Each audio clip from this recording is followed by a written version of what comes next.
우리가 이제 수련회도 갔다 오고 또 바로 추수감사주일까지 이렇게 겹치면서 그동안에 이렇게 계속 사무엘서를 나눠왔는데 되게 오랜만에 또 이렇게 나누게 되는 것 같습니다. 사무엘서를 이렇게 보면 다윗은 세상 사람들이 뭐라고 하든지 하나님 한 분만을 바라봤습니다. 왕이 되고 뭐 이스라엘이 강대국이 되고 자기 자신의 부와 명예 이런 걸 바라지 않았습니다. 하나님 한 분만이 오직 다윗의 기준이었고, 자기가 잘하는 일, 자신 있는 일을 할 때나 아니면 자신 없는 일을 할 때나 어떤 상황에서도 하나님만을 의지했습니다. 오늘은 그 사무엘 하의 무비보셋의 이야기를 통해서 하나님의 은혜를 나누기를 원합니다. 제가 요새 조금 다른 종교들에 대해서 관심을 가지고 공부를 하고 있습니다. 지금 우리가 살아가고 있는 이 시대는 이성을 강조하던 그 시대를 넘어갔습니다. 이성이 전부였던 그 시대를 넘어서 과학이 발전해 감에도 영적인 것을 추구하는 그 흐름이 가장 강한 때입니다. 어떤 생각들로, 어떤 이유들로 이런 다시 영적인 것에 대한 갈급함이 왔는지, 뭘 말하고자 하는 것인지를 찾기 위해서 여러 가지 것들을 많이 보고 있습니다. 지금 남아있는, 그러니까 전 세계적으로 가장 크게 영향을 끼치고 있는 종교를 크게 나눠보면은 일단 인도에서 시작된 그 브라만교라는 것을 기준으로 해가지고 힌두교, 자이나교, 불교 이런 것들이 있고요. 또 모세오경, 토라를 기준으로 해서 유대교, 카톨릭, 이슬람, 개신교 이렇게 크게 나눌 수가 있습니다. 요새 우리가 뉴에이지라고 하고 새로운 영적인 것을 찾아가는 그 흐름은 대부분 이 인도 쪽의 종교에서 나왔습니다. 명상, 호흡, 요가, 채식, 고행, 종교 다원주의 이런 것들이 다 그런 것이죠. 그리고 이거는 역사적인 흐름으로 볼 때 서양에서 기독교 중심의 오랜 세월을 보냈기 때문에 그에 대한 반발로서 오히려 이런 것들을 가져오게 되는 결과를 가져오게 됩니다. 이거를 계속 얘기할 수는 없고, 어쨌든 이런 뉴에이지 종교, 새롭게 지금 불어오는 어떤 영적인 것에 대한 열풍, 이런 거에 가장 근본이 되는 개념이 뭘까요? 가장 근본이 되는 개념은 인과율입니다. 원인과 결과, 행위 없는 결과는 없다. 이것에서 벗어나는 종교는 없습니다. 그래서 항상 지켜야 되는 규범이 있고, 그 규범을 잘 지켰을 때 내가 원하는 결과를 얻을 수가 있게 되는 것입니다. 원인 없이는 결과가 존재하지 않는다. 이게 가장 기본이 되는 것입니다. 그리고 당연하게도 그 인과라는 것은 각 개인에게 달려 있는 것입니다. 개인의 어떤 그 수련의 결과는 그 개인에게 귀속이 된다는 것이죠. 근데 되게 재밌는 게 전 세계 모든 종교에서 다 자식을 위해서 기도합니다. 부모들이 자식을 위해서 기도를 해요. 우리나라에서는 대표적으로 수능 기도회 같은 거 있죠. 모든 종교에서 수능 앞두고 자식이 수능 잘 보게 해달라 기도합니다. 절에서도 하고 그렇습니다. 근데 그렇다면 왜 부모가 기도하는데 결과는 자식에게 갈까요? 기도는 부모가 했는데 왜 그 결과가 자식에게 갈까요? 이거는 설명할 수가 없습니다. 이게 되게 우리가 당연하게 그냥 많이들 하고 있는 건데 절대로 설명할 수가 없는 이야기입니다. 물론 여러 가지 이상한 것들을 붙여서 어떻게든 설명해 내려고 하는데 기본적으로 이 인과율이라는 법칙 아래서는 말이 안 되는 이야기입니다. 그렇다면 이 인과율이라는 것에 가장 반대에 있는 대비되는 개념이 뭘까요? 바로 하나님의 은혜입니다. 은혜라는 것은 절대 공정하지 않습니다. 불공평하고 세상의 이치에도 맞지 않습니다. 개인에게 달린 것도 아니기 때문에 우리가 뭘 할 수 있는 영역이 아닌 것입니다. 그렇기 때문에 은혜가 아닌 내 노력으로 인한 선행, 보은, 보답, 이게 현대 사회에서는 어떻게 보면 뭔가 더 그럴듯하고 공정하다라고 여겨지는 것입니다. 그리고 사실 그런 거예요. 그러니까 우리가 이런 쪽으로 계속 가는 거는 내가 컨트롤하기 위해서입니다. 은혜라는 개념 자체가 나에게 달린 것이 아니기 때문에 불안한 거예요.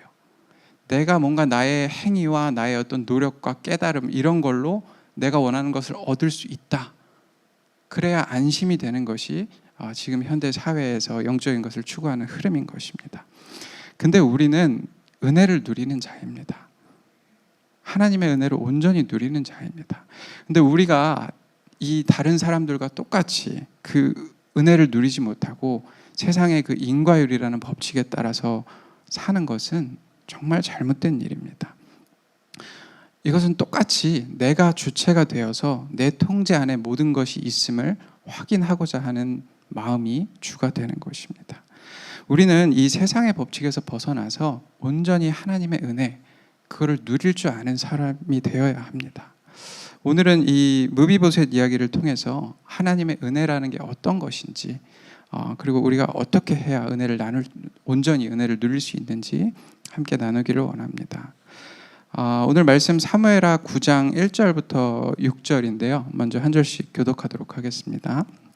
다윗이 이르되 사울의 집에 아직도 남은 사람이 있느냐? 내가 요나단으로 말미암아 그 사람에게 은총을 베풀리라 하니라.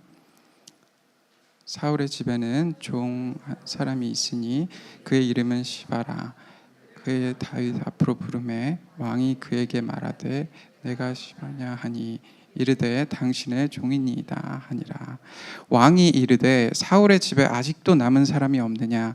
내가 그 사람에게 하나님의 은총을 베풀고자 하노라 하니 시바가 왕께 아뢰되 요나단의 아들 하나가 있는데 다리를 저는 자인이다 하니라. 왕이 그에게 말하되 그가 어디 있느냐 하니 시바가 왕께 이르되 로드발 암미엘의 아들 마길의 집에 있나이다 하니라.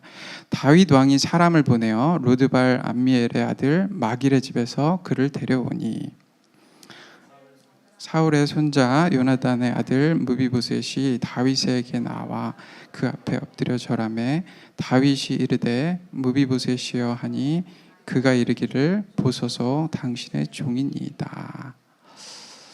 다윗이 이제 왕이 되고 좀 나라가 안정이 되자 다윗은 바로 요나단의 자식을 찾습니다.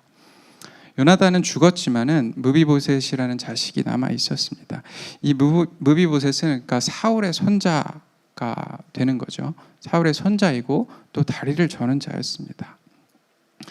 일단 인간적인 관점에서 보면 이 다윗에게는 사울의 잔재, 사울의 후손들은 아무 도움이 되지 않는, 오히려 방해가 되는, 위협이 되는 존재였습니다.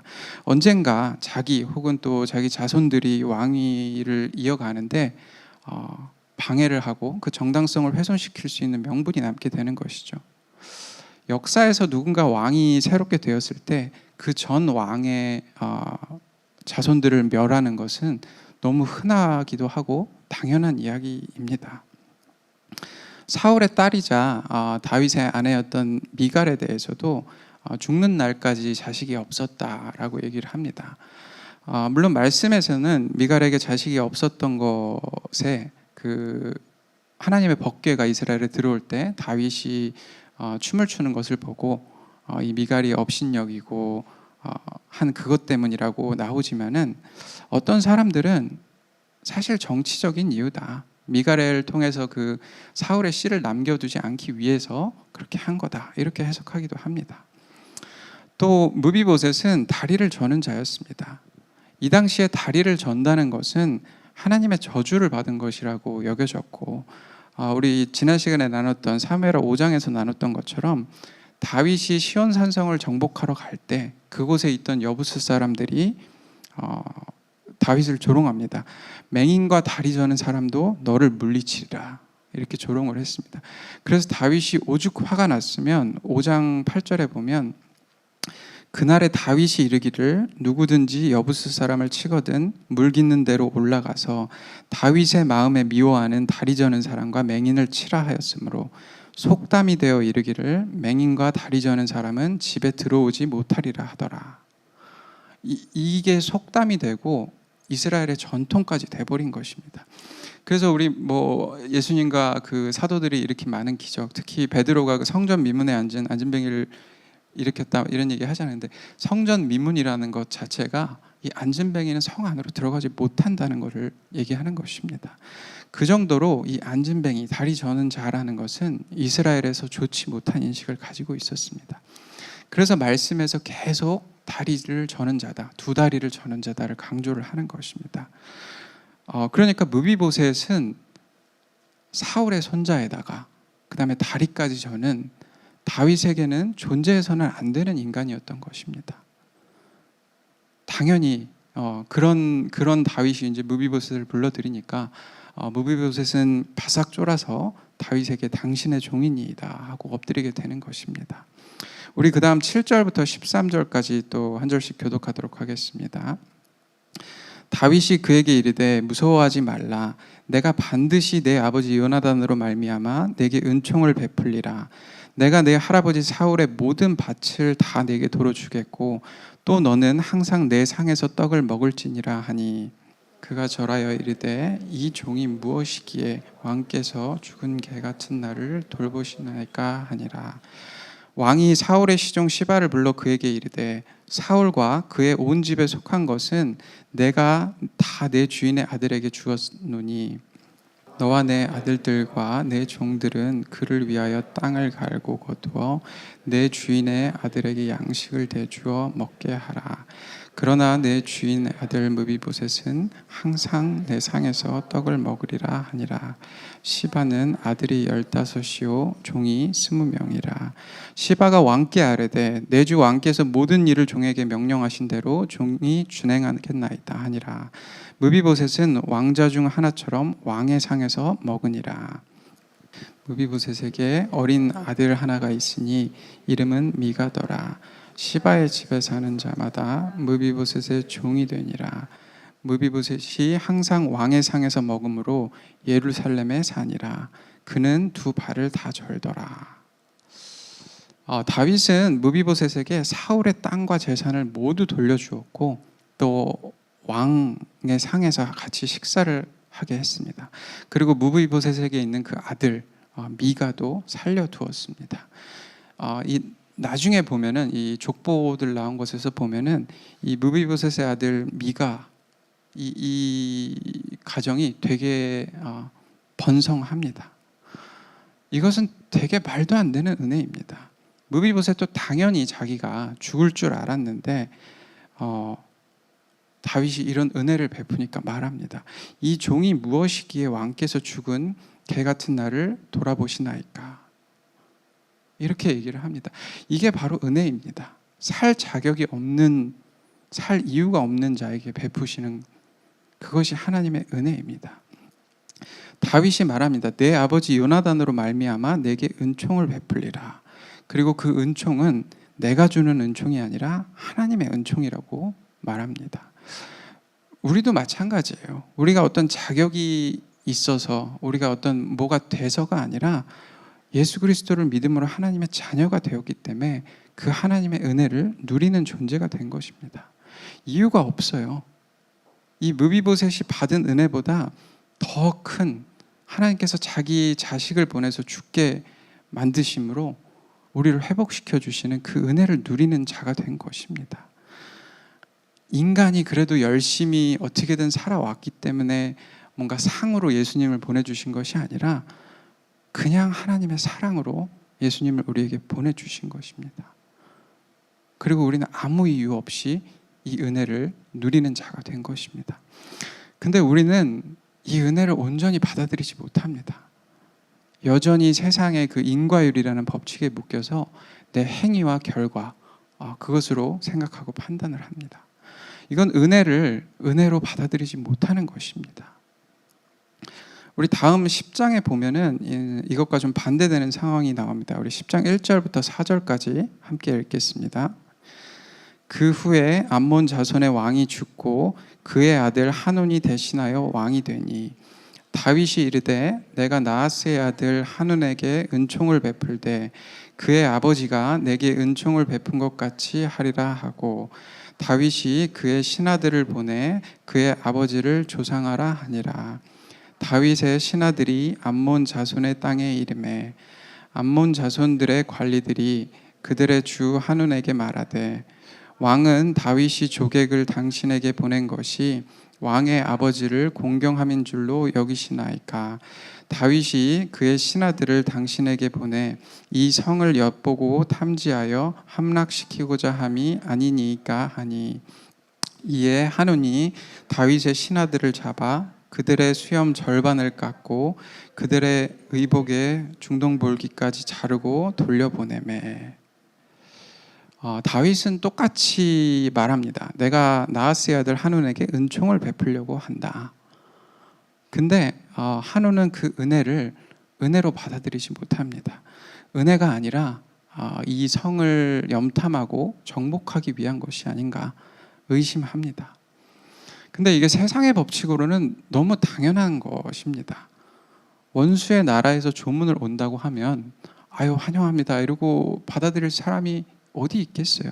당연히 의심하고 그게 합리적이고 또 왕으로서 해야 될 일인 것입니다. 근데 그건 인간의 관점에서 그런 것이고 하나님의 관점에서는 은혜로 누리지 못하는 자일 뿐입니다. 그 결과는 어떻게 됐을까요? 우리 18절 19절 함께 읽겠습니다. 아람 사람이 이스라엘 앞에서 도망한지라. 다윗이 아람 병거 700대와 마병 4만 명을 죽이고 또 그 군사령관 소박을 치매 거기서 죽으니라. 하다데셀에게 속한 왕들이 자기가 이스라엘 앞에서 패함을 보고 이스라엘과 화친하고 섬기니 그러므로 아람 사람들이 두려워하여 다시는 암몬 자손을 돕지 아니하니라. 엄청 죽고 다른 나라들도 다시는 암몬을 돕지 않았다고 합니다. 은혜로 받지 못하면 세상의 법칙에 따라 살 수밖에 없습니다. 이건 받는 사람의 문제예요. 다윗은 똑같이 은혜를 베풀었습니다. 근데 무비보셋은 그것을 은혜로 받았고 암몬 사람 한우는 의심하고 받지 않았습니다. 우리는 세상의 법칙에 따라 사는 자가 아닙니다. 하나님 나라에서 하나님의 은혜를 누리는 자입니다. 하나님의 은혜의 법칙 위에서 사는 자입니다. 우리의 태생이 변화가 되었지만 우리가 이 은혜를 은혜로 받지 못하고 여전히 내 행위, 내 생각 그것을 끼워 넣는다면 세상의 법칙을 따른다면 그것 자체가 바로 죄가 되는 것입니다. 저는 우리 헤브니 교회가 정말 하나님의 은혜의 법칙, 세상에서 말하는 그 인과율의 법칙이 아니라 은혜의 법칙 위에서 사는 우리 헤브니 교회가 되기를 예수 그리스도 이름으로 축원합니다. 그렇다면 우리가 이 은혜를 누리기 위해서는 어떻게 해야 될까요? 첫 번째로는 우리의 자격 없음에 대한 인정입니다. 그러니까 내가 정말 이거를 받을 자격이 없는 존재라는 걸 인정하는 것입니다. 이걸 반대로 얘기하면 정말 어떤 그 일이 100% 하나님께서 하신 것이라는 걸 인정하는 것입니다. 제가 저번에 제 고등학교 시절과 수능 공부했던 거를 잠깐 나눴었는데요. 정말 하나님의 은혜로 3개월 공부하고 제가 원하는 데를 갔으니까 정말 은혜죠. 하나님의 은혜입니다. 근데 인간이라는 게 이거를 완전히 인정하기가 쉽지가 않습니다.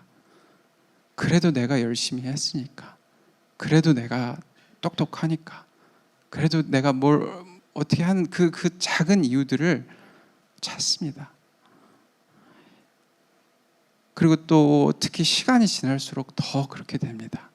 하나님의 은혜에다가 자꾸 나의 어떤 행위, 나의 뭐를 자꾸 끼워 넣게 된다는 것입니다. 그렇다는 것은 은혜가 주어졌음에도 그 은혜를 은혜로 받아들이지 못하게 된다는 것입니다. 이거는 되게 큰 삶의 차이를 만듭니다.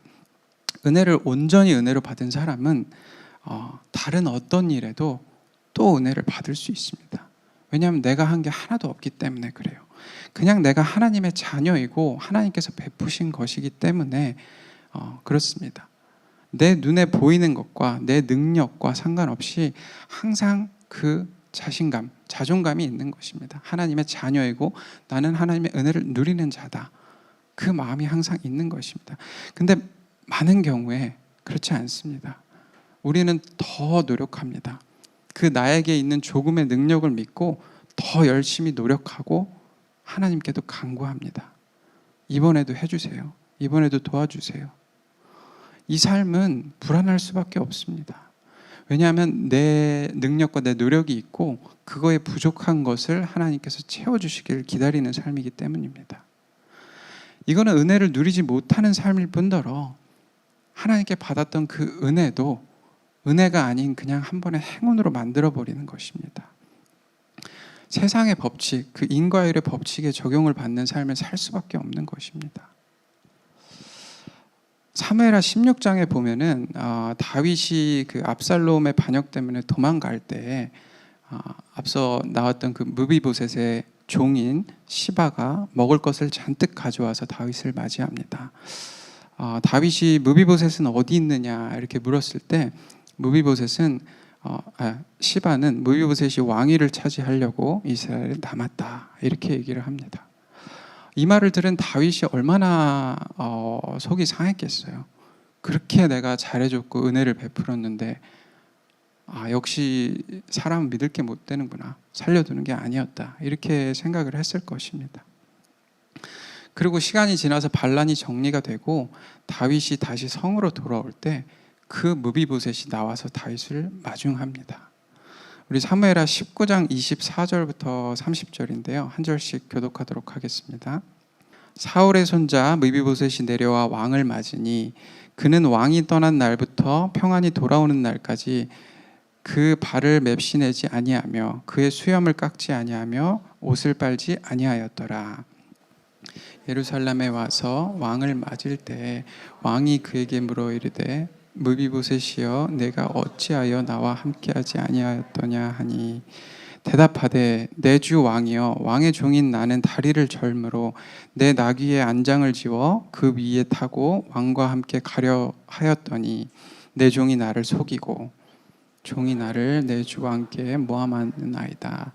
내 주 왕께서는 하나님의 사자와 같으시니 왕의 처분대로 하옵소서. 내 아버지의 온 집이 내 주왕 앞에서는 다만 죽을 사람이 되지 아니하였나이까. 그러나 종을 왕의 상에서 음식 먹는 자 가운데 두셨사오니 내게 아직 무슨 공의가 있어서 다시 왕께 부르짖을 수 있사오리까 하니라. 왕이 그에게 이르되 내가 어찌하여 또 내 일을 말하느냐. 내가 이르노니 너는 시바와 밭을 나누라 하니 무비보셋이 왕께 아뢰되 내 주 왕께서 평안히 왕궁에 돌아오시게 되었으니 그로 그 전부를 차지하게 하옵소서 하니라. 이렇게 끝이 납니다. 뭔가 우리가 생각하는 딱 결말이 없어요. 그래서 이 다윗과 무비보셋 그리고 시바 이 관계에 대해서 정말 많은 의견들과 주장들이 있습니다. 무비보셋이 실제로 나쁜 마음을 먹고 반역을 꿈꿨다가 이게 안 되니까 돌아온 것이다. 그럼에도 다윗이 은혜를 베푼 것이다. 이렇게 말하는 사람들도 있고요. 또 그 종 시바에게 초점을 맞춰서 거짓말을 했는데 왜 다윗이 저거를 이렇게 분별하지 못했느냐. 다윗이 늙었다. 판단력이 흐려졌다. 뭐 이렇게 얘기를 하기도 합니다. 그 외에도 어쨌든 정확하게 이렇게 딱 결말이 나지 않으니까 되게 인간적인 관점에서 정치적인 관점에서 이것들을 해석을 합니다. 근데 인간적인 관점, 정치적인 관점이 아니라 하나님의 은혜의 관점에서 보면 이 무비보셋은 은혜를 온전히 은혜로 누리는 자입니다. 그렇기 때문에 재산을 거짓말로 인해서 그 시바와 나누라고 할 때도 전혀 억울해하지 않고 그로 그 전부를 차지하게 하옵소서 이렇게 말합니다. 그거 원래 내 거 아니었고 나는 죽을 사람이었기 때문에 충분하다. 다윗 왕의 처분에 따르겠다. 이렇게 고백을 하는 것입니다. 이게 진짜 은혜로 아는 자의 마음입니다. 요새 그런 걸 봤어요. 선택을 하는 건데요. 두 사람에게 10만 원을 주고 나누게 하는 거예요.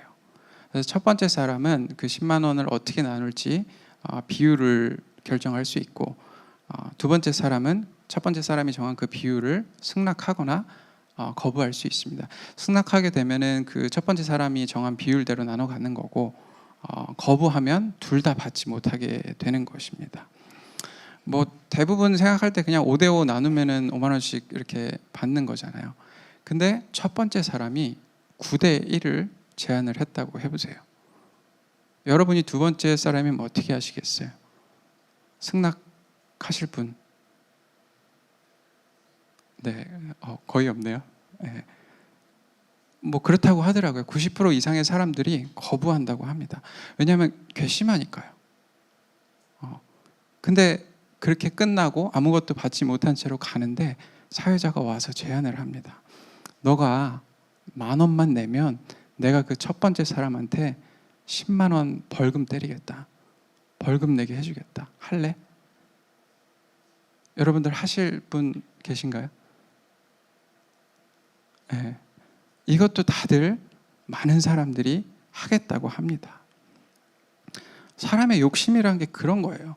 결과적으로만 보면 나는 오히려 10,000원을 낸 거예요. 10,000원을 손해본 거죠. 아무 소득 없이. 근데 수락을 했다면 10,000원을 번 게 되는 거죠. 근데 그럼에도 사람들은 이런 선택을 한다는 거예요. 사람의 욕심이라는 것은 내 것이라 생각하는 것을 뺏기는 것을 용납하지 못합니다. 누가 와서 그냥 너 10,000원 받을래? 아니면 10,000원 낼래? 하면은 다 10,000원 받는다를 선택을 하죠. 그리고 좋아하겠죠. 근데 아까 같은 상황이 되면 이미 5만 원이 내 것이라고 생각을 하기 때문에 뺏겼다고 생각을 하는 것입니다. 상황과 환경을 바라본다는 것입니다. 우리가 은혜를 진짜 은혜로 받기 위해서는 이런 상황과 환경을 바라보지 않고 거기에 내 감정을 넣지 않고 하나님만을 바라봐야 됩니다. 우리가 이 상황, 환경, 거기다 내 감정까지 넣게 되면은 우리는 절대로 올바른 선택을 할 수 없습니다. 은혜로 누릴 수가 없다는 것입니다. 우리가 은혜를 누리기 위해서는 이 모든 것들, 세상에 있는 것들이 아니라 하나님 한 분에게 시선을 고정하고 하나님만을 바라보아야 한다는 것입니다. 두 번째로 은혜를 온전히 누리려면 하나님과의 친밀함이 있어야 됩니다. 그 친밀함 없는 은혜는 은혜가 아닙니다. 이 은혜가 뭔지 모르는 사람들은 그렇게 얘기를 합니다. 이 다윗이 무비보셋에게 재산을 회복시켜주고 왕의 식탁에서 함께 식사하게 했다. 이거를 두고 되게 이상한 해석들을 많이 합니다. 그 다윗이 예전에 사울에게서 받았던 고통을 두고두고 갚아주기 위해서 일부러 이렇게 했다. 너도 당해봐라. 이런 마음으로 그 불편한 식사 자리에 계속 나오게 했다. 이런 해석들을 합니다. 은혜가 뭔지 모르는 사람 입장에서는 당연히 그렇게 해석할 수 있습니다. 근데 은혜란 친밀함을 누리는 것입니다. 다윗이 무비보셋에게 함께 식사하자, 같은 식탁에서 밥을 먹어라라고 얘기한 것은 친밀함을 누리자는 거예요. 그리고 배신을 당했다고 생각했음에도 돌아와서 무비보셋에게 왜 나랑 함께 가지 않았냐 물어볼 수 있는 것은 그 친밀함이 바탕이 됐기 때문입니다. 아니었으면 바로 죽였겠죠. 하나님께서도 마찬가지이십니다. 하나님께서 우리에게 은혜를 주시는 것은 친밀함을 누리기 위해서요. 우리는 항상 행위와 결과로 생각을 하기 때문에 우리가 하나님 말씀을 지키고 죄를 짓고 안 짓고 실수하고 잘못하고 이 결과에 대해서만 생각을 하지만 하나님께서 원하시는 것은 그것과 상관없이 친밀함을 누리기를 원하신다는 것입니다. 하나님과 그 생명을 나누기를 원하신다는 것입니다.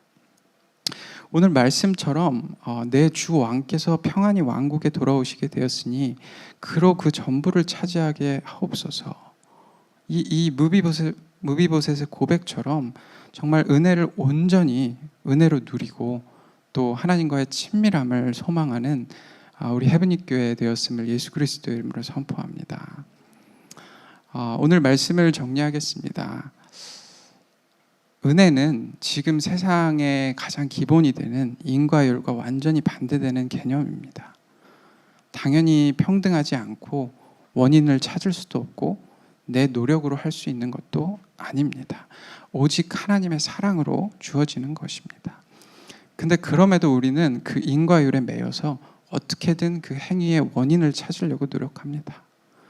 근데 그것은 그렇게 해야 내 통제 안에 있다고 느낄 수 있고 그것에서 안도감을 느끼기 때문입니다. 우리가 온전히 하나님의 은혜로 누리기 위해서는 100% 나의 자격 없음을 인정해야 됩니다. 99%가 아니라 100%가 하나님께 달린 것임을 인정해야 됩니다. 내가 내 노력과 행위가 들어간다면 그거는 하나님의 은혜로 누리지 못하는 것, 그것 자체가 죄가 되는 것입니다. 하나님께서 우리에게 은혜를 주시는 것은 하나님과의 친밀함을 위해서입니다.